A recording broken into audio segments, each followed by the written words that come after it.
तो भाई मोशन, ठीक है, मोशन के बारे में मैं डिस्कस कर चुका था। ठीक है कि क्या होता है मोशन। ठीक है, मेरे सारे प्रीवियस वीडियोस पड़े हुए हैं।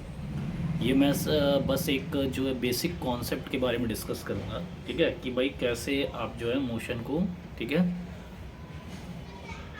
क्लियर कर सकते हैं या फिर मोशन के कॉन्सेप्ट को क्लियर कर सकते हैं। अब देखो मोशन, ठीक है ना। अब मोशन का मतलब क्या हो गया भाई? गति।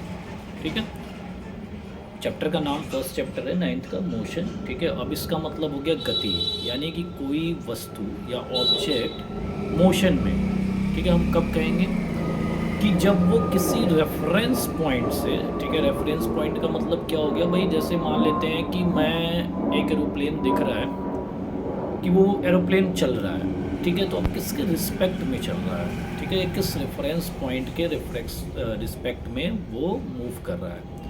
ठीक है, तो वो क्या हो गया भाई? उस रेफरेंस पॉइंट के या फिर सराउंडिंग को ही रेफरेंस मान लिया जाए तो उसके रेफरेंस में या उसके रिलेटिव में वो चल रहा है। अब इसको समझने की कोशिश किया जाए। ठीक है, देखो मोशन मतलब वो टाइम के साथ अपने पोजीशन को बदलेगा। ठीक है, मैं डेफिनेशन या फिर कुछ ऐसी चीज़ नहीं बता रहा हूँ, मैं सिर्फ कॉन्सेप्ट बता रहा हूँ। ठीक है, डेफिनेशन के लिए नोट्स हैं मेरे, ठीक है, मेरे वीडियोज़ हैं। ठीक है, अभी सिर्फ कॉन्सेप्ट पे डिस्कशन होगा। ठीक, तो कॉन्सेप्ट क्या हो गया भाई मोशन का? तो मोशन का कॉन्सेप्ट ये हो गया कि भाई कोई ऑब्जेक्ट, ठीक है, किसी रेफरेंस पॉइंट या सराउंडिंग, ठीक है, सराउंडिंग के रिस्पेक्ट में, ठीक है, टाइम के साथ वो अपने पोजीशन को बदल रहा है।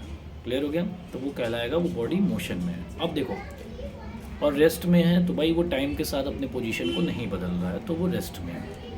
अब देखो ये एक लाइन है, एक स्टेटमेंट है, ठीक है, किसके लिए? मोशन के लिए, कि रेस्ट और मोशन, ठीक है, एब्सोलूट नहीं होते हैं।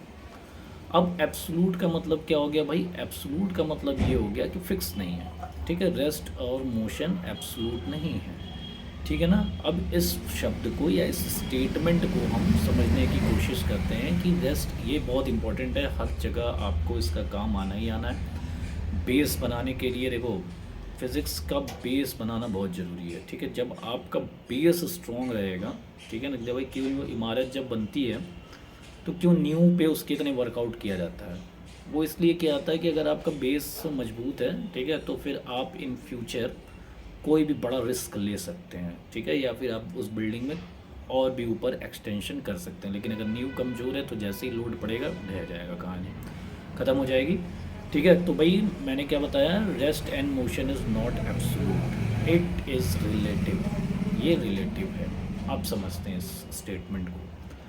अब जैसे कि मान ले मैं बैठा हुआ हूँ, ठीक है ना, तो भाई आपके रिस्पेक्ट में, ठीक है, मैं बैठा हूँ, मैं रेस्ट में। क्लियर हो गया? मैं रेस्ट में हूँ।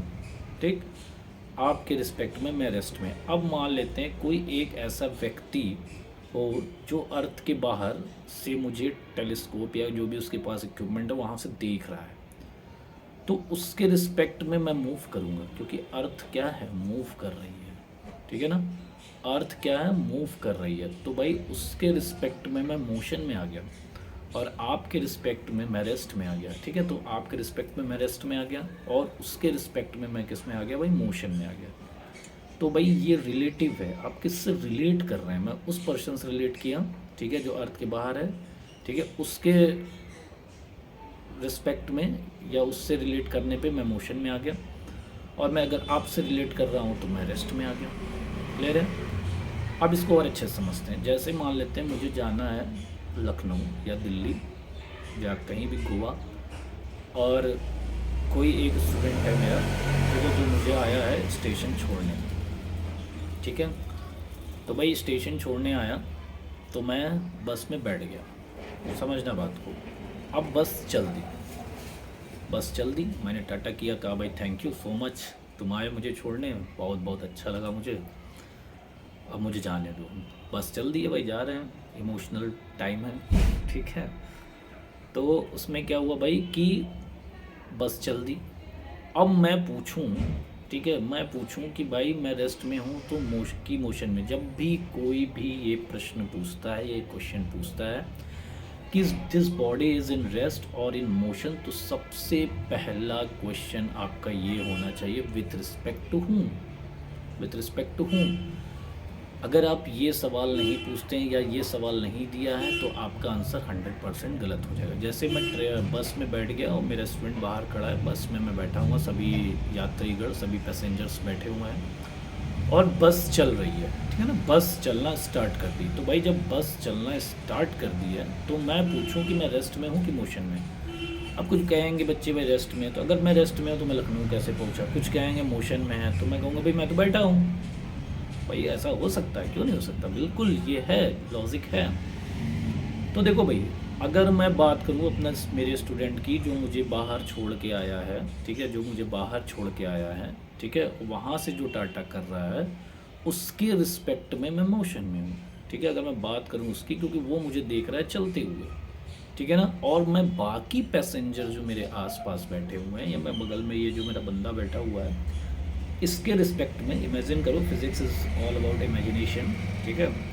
तो भाई इसके कल्पना कीजिए मेरे बगल में एक बैठा, वो भी मेरा स्टूडेंट ही है, ठीक है। तो मैं कहूँ भाई तुम्हारे रिस्पेक्ट में, तो कहेगा सर आप रेस्ट में हैं, बिल्कुल सही है। इसके रिस्पेक्ट, इस स्टूडेंट के जो मेरा कलीग है, मेरा पैसेंजर है, इसके रिस्पेक्ट में मैं रेस्ट में हो गया, और जो मुझे बाहर से टाटा कर रहा है उसके रिस्पेक्ट में मैं क्या हो गया भाई, मोशन में हो गया।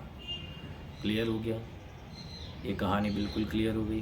तो रेस्ट और मोशन आपको बिल्कुल क्लियर हो गया, क्लियर हो गया, बहुत बढ़िया।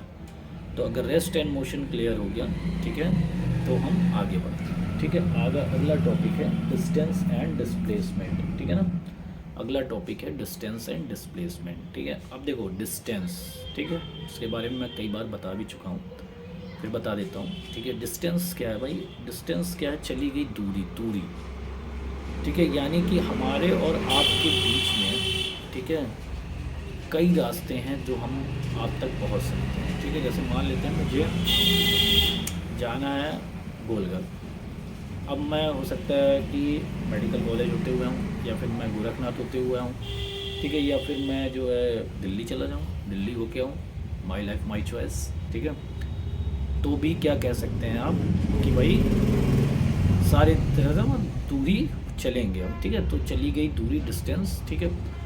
तो डिस्टेंस का मतलब the length between two object, या covered path by the object, length covered by the object भी कह सकते हैं, ठीक है।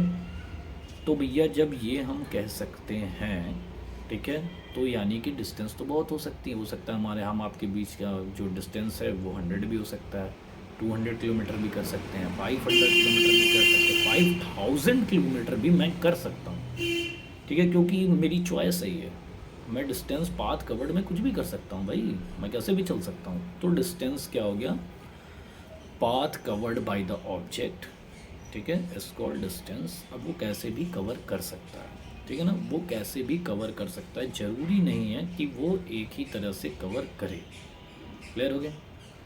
अब बात आती है डिस्प्लेसमेंट की, ठीक है ना, ये समझना बहुत ज़रूरी है, ठीक है, कि ठीक है, तो डिस्प्लेसमेंट का जानना आप लोग का बहुत ज़रूरी है, ठीक है। देखो डिस्प्लेसमेंट को अगर डिफ़ाइन किया जाए तो the shortest distance between two points, ठीक है ना, शॉर्टेस्ट डिस्टेंस मतलब इस पॉइंट और इस पॉइंट के बीच की जो सबसे छोटी डिस्टेंस हो, ठीक है ना। अब समझना भाई, मान लेते हैं कि हम हैं, आप हैं, ठीक है, हमारे बीच का जो है सबसे शॉर्टेस्ट डिस्टेंस जो होगा वो सीधी रेखा में ही होगा, यानी स्ट्रेट लाइन ही होगा, स्ट्रेट पाथ होगा।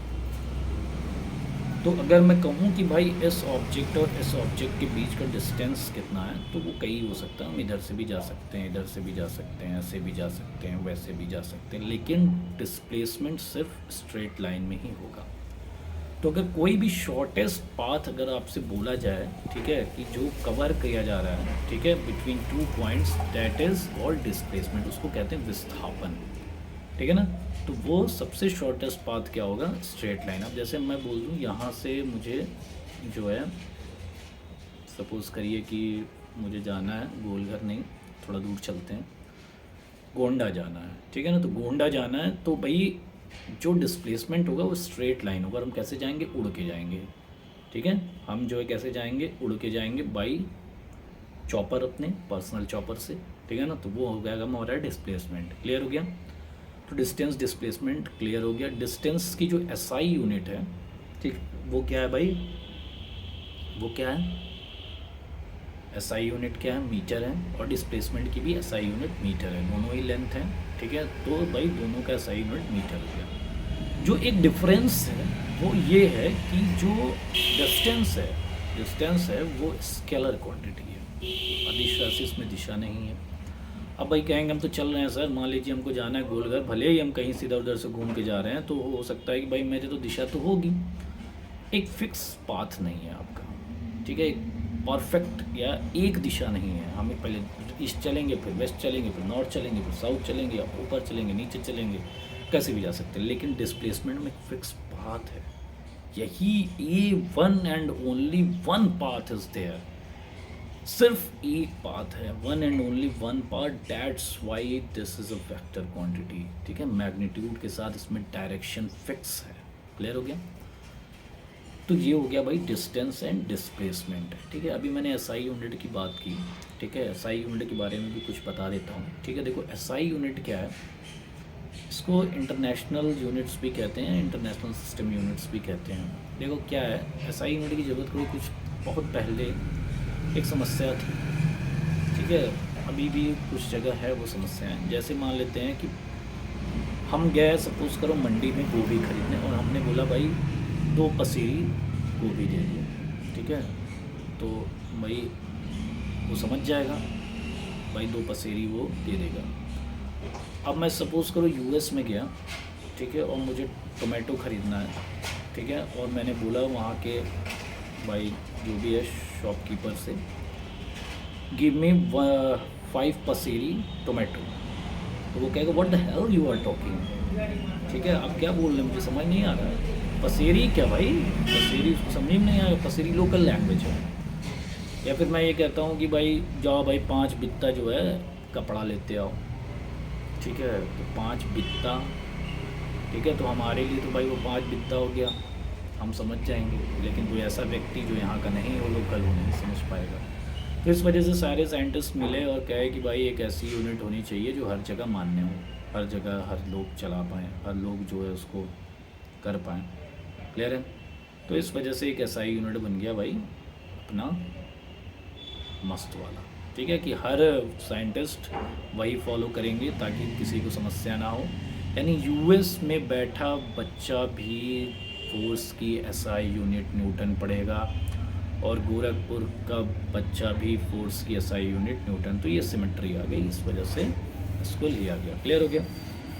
अब आते हैं हम लोग, डिस्टेंस हो गया, डिस्प्लेसमेंट हो गया, ठीक है, आगे कॉन्सेप्ट की ओर बढ़ते हैं हम लोग नेक्स्ट टॉपिक की ओर। नेक्स्ट टॉपिक हमारा है, ठीक है, uniform motion and non uniform motion. अब देखो यूनिफॉर्म मोशन का मतलब ये हो गया कि भाई इक्वल डिस्टेंस कोई ऑब्जेक्ट कवर करेगा, ठीक है, इक्वल टाइम में। मतलब अगर पहले सेकंड में वो ऑब्जेक्ट 2 किलोमीटर चला तो अगले सेकंड में भी वो 2 किलोमीटर चलना चाहिए, ठीक है ना। या फिर पहले 10 सेकंड में या 2 मिनट में वो 2 किलोमीटर चल रहा है तो अगले 2 मिनट में भी वही चलेगा। यानी equal distances in equal interval of time. Clear होगी? और नॉन यूनिफॉर्म में क्या है, unequal distance in equal interval of time. यानी कि पहले सेकंड में अगर वो 2 मीटर चल रहा है तो अगले सेकंड में वो 4 मीटर पर चलेगा, ठीक है। यानी टाइम जो सेम है, इक्वल टाइम ड्यूरेशन सेम है, बट वो अनइक्वल डिस्टेंसेस कवर कर रहा है, तो ये नॉन यूनिफॉर्म मोशन हो गया। इसमें कोई समस्या नहीं होनी चाहिए, ठीक है, ये एकदम सत्य है। क्लियर है?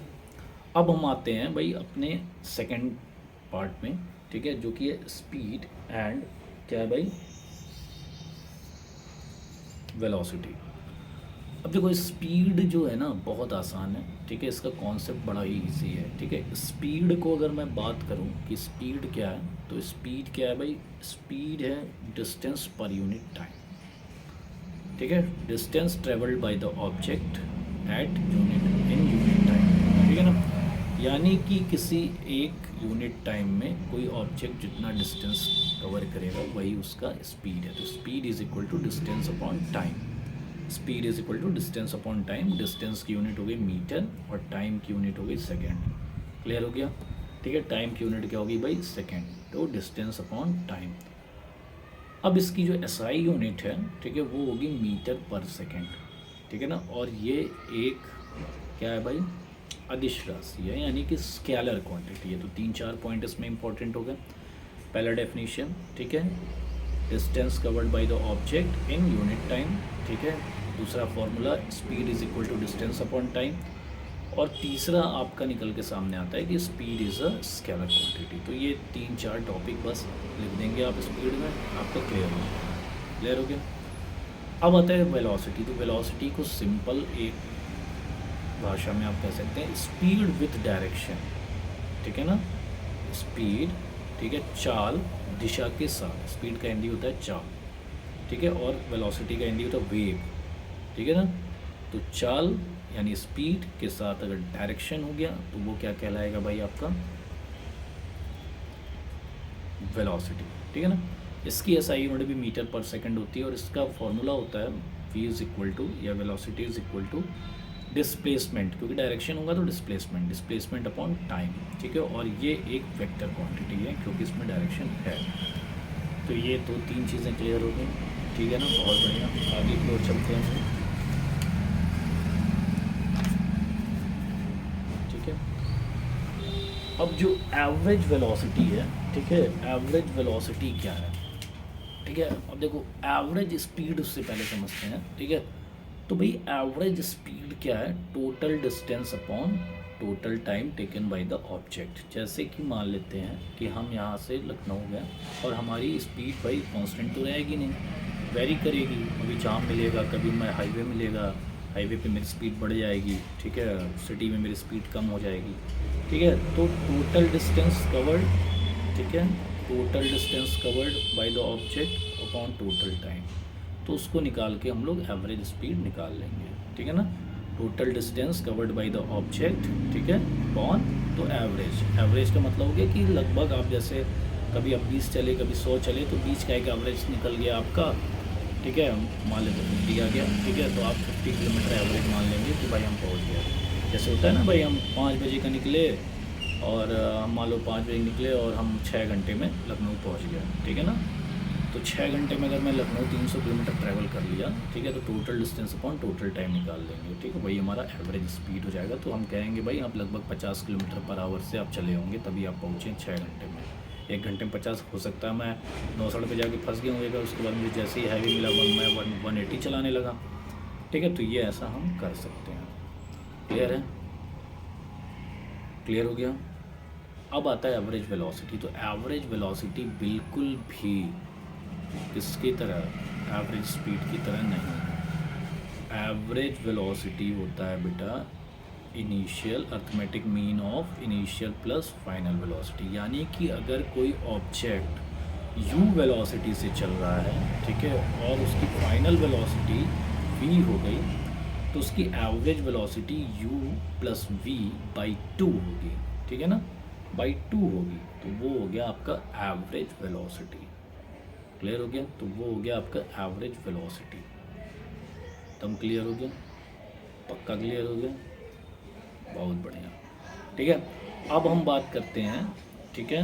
अच्छा, कहीं कहीं एवरेज वेलोसिटी एनसीईआरटी में ही दिया हुआ डिस्प्लेसमेंट अपॉन टाइम दिया हुआ। तो वो डिस्प्लेसमेंट अपॉन टाइम कब हो जाएगा, जब इनिशियल और फाइनल वेलोसिटी सेम हो जाए, ठीक है। इनिशियल और फाइनल वेलोसिटी अगर सेम हो गया तो डिस्प्लेसमेंट अपॉन टाइम आप उसको कर सकते हैं, ठीक है ना। अब आता है एक्सेलरेशन, ठीक है ना। तो एक्सेलरेशन क्या होता है भाई, एक्सेलरेशन देखे होंगे कि आप गाड़ी चलाते हैं, कार या बाइक जो भी है, तो एक एक्सेलरेटर होता है, ठीक है। तो उसको हुई करते हैं तो वो भागती है गाड़ी, ठीक है। तो ये क्या है भाई, तो ये क्या है, एक्सेलरेशन का rate of change in velocity. यानी कि मान लेते हैं मैं 20 किलोमीटर पर आवर से चल रहा हूँ, अचानक से मुझे एक बंदा दिख गया जो मैं उससे जानता हूँ, मैं सोचा यार उसको पकड़ लेता हूँ, सट से मैंने एक्सेलरेटर किया और मेरी गाड़ी फन से जो रॉकेट बन गई, ठीक है। और जैसे ही रॉकेट बनी वो 100 तक पहुँच गई। तो जो rate of change in velocity हुआ, ठीक है, रेट ऑफ चेंज का मतलब कि कितने टाइम में वेलोसिटी चेंज हुई है, कितने यूनिट टाइम में वेलोसिटी चेंज हुई। तो इनिशियल वेलोसिटी मेरी 20 थी, फाइनल 100 हो गई, ठीक है ना। तो 100 माइनस 20 80 हो गया। कितने टाइम में हुआ, मान लेते हैं हमारा 2 सेकंड में हो गया। तो अपॉन 2, यानी कि एक्सेलरेशन का जो वो आएगा, क्या कहते हैं formula, a is equal to v minus u upon t, v minus u upon t. Clear हो गया, एकदम क्लियर हो गया, बहुत बढ़िया। तो एक्सेलरेशन क्लियर हो गया। अच्छा, एक्सेलरेशन का जो एसआई यूनिट है मीटर पर सेकंड स्क्वायर है, ठीक है। और ये है वेक्टर क्वांटिटी। देखो कभी भी डेफिनेशन आए ना तो तीन चीज़ आपको लिखना है। पहले तो डेफिनेशन आप लिखेंगे ही, दूसरा उसका फॉर्मूला लिखेंगे, तीसरा उसका एसआई यूनिट लिखेंगे, और चौथा उसका, ठीक है, स्केलर है कि वेक्टर। ये चार चीज़ आप कुछ भी पूछिए डेफिनेशन में आपको लिखना ही लिखना है, और ये अपने हैबिट में डाल लीजिए, आगे चल के बहुत काम आएगा, बहुत मज़ा आएगा। ठीक है ना, क्लियर हो गया। तो यूनिफॉर्म एक्सेलरेशन और नॉन यूनिफॉर्म वैसे ही हो जाएगा, ठीक है ना। तो इस पर क्वेश्चन पे हम लोग देखेंगे, ठीक। अब इसके बाद आता है ग्राफ, ठीक है। इस बार मैं पढ़ाऊँगा ग्राफ आपको, ठीक है। तो ये चैप्टर के जो कॉन्सेप्ट थे वो क्लियर हो गए हैं, ठीक है ना। न्यूमेरिकल्स में कोई भी प्रॉब्लम हो आप बेहिचक हमसे पूछ सकते हैं। क्लियर हो गया, ओके, थैंक यू।